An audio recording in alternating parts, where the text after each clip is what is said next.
in the era of colonization. Yes. Why missionaries were working with the colonizers? Ask yourself. Isn't it a coincidence? Why did they not arrive way before or way after? Because the mission was, if we convert people through religion, we will soften them. And here's the thing. Let's remove them from this spirituality. Because let me tell you the truth.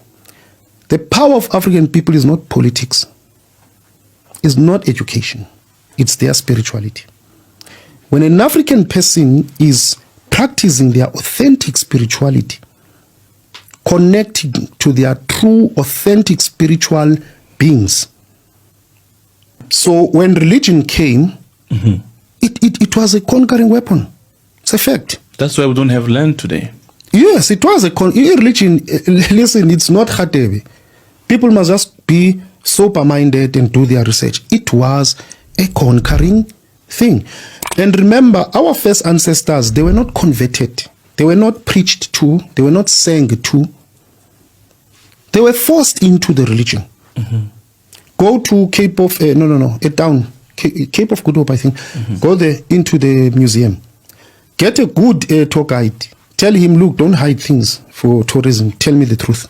They'll put you inside the dungeons there where you can't even see your teeth. And you ask them why. They'll tell you, Jan van Riebeeck put our ancestors there because they did not want to convert. They did not want to convert. Why was religion so important? Why did missionaries convert Amakosi Etu? No, because they wanted to introduce God to us. But before they arrived here, we hear of our ancestors asking for rain when there was no rain, and rain came. Africa is rich in spirituality. Then why was it important for missionaries to convert Amakosi Etu? And why did they start Amakosi Etu?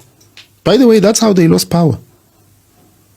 They lost power because of that. Why were they converted? Why did they? Because that time they knew to convert them, they convert the nation. Why did they convert them in the era of colonization? Why missionaries were working with the colonizers? Ask yourself.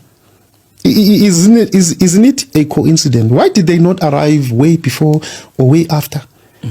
Because the mission was, if we convert people through religion, we will soften them. And here's the thing. Let's remove them from this spirituality. Because let me tell you the truth. The power of African people is not politics. It's not education. It's their spirituality. When an African person is practicing their authentic spirituality, connecting to their true, authentic spiritual beings,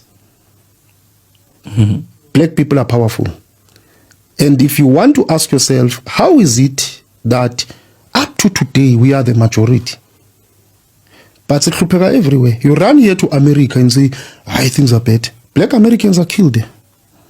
Have you ever noticed that Mnyama looks like a cursed person on earth? Yes.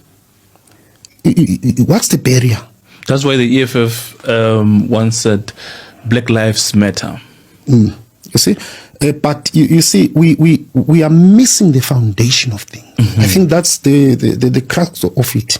And that's the core message I am conscientizing people with. That go back to your authentic spiritual roots. That's where your answer is. And by the way, we need politicians who are also spiritually conscious. Because our power is there.